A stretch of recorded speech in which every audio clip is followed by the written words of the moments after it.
இயேசு சிலுவையில் அறையப்பட்டபோது பேசின 7 வார்த்தைகள். லூக்கா 23:34. அப்பொழுது இயேசு, பிதாவே, இவர்களுக்கு மன்னியும், தாங்கள் செய்கிறது இன்னதென்று அறியாதிருக்கிறார்களே என்றார்.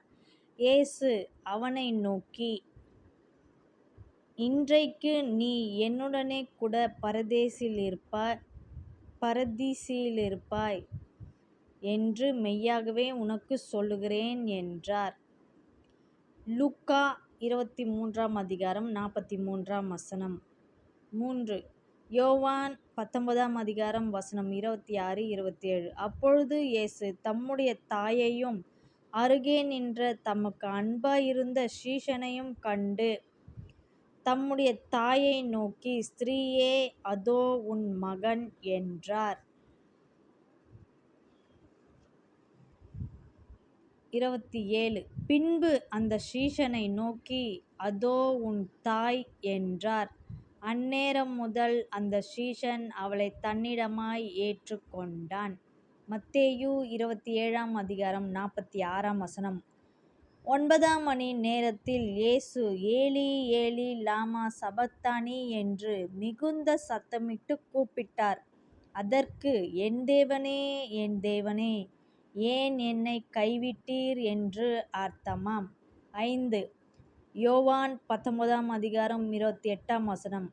அதன் பின்பு எல்லாம் முடிந்தது என்று இயேசு அறிந்து வேத வாக்கியம் நிறைவேறத்தக்கதாக, தாகமாயிருக்கிறேன் என்றார்.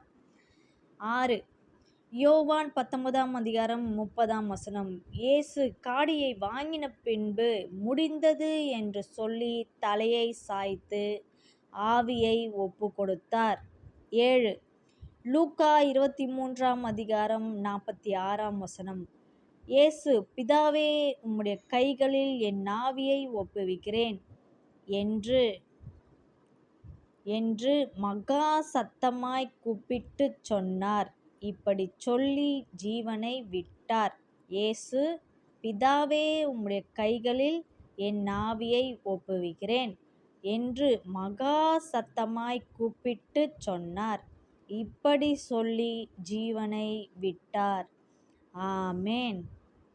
என்னை நேசித்தீரே, எனக்காக ஜீவன் தந்தீரே, தடுமாறும் கால்களைக் கண்டேன், கண்கள் குளமாகிப் போனதையா. தடுமாறும் கால்களைக் கண்டேன், கண்கள் குளமாகிப் போனதையா. குருதி சிந்தி பாடுபட்டும் மறுதலிக்கவில்லை, மரணம் சூழ்ந்த நேரத்திலும் விட்டுக் கொடுக்கவில்லை. என்னை யோசித்தீரே, என்னை நேசித்தீரே, எனக்காக ஜீவன் தந்தீரே.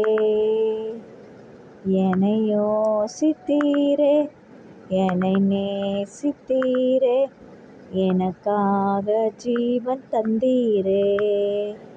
தடுமாறும் கால்களைக் கண்டேன், கண்கள் குளமாகிப் போனதையா. ஆமென்.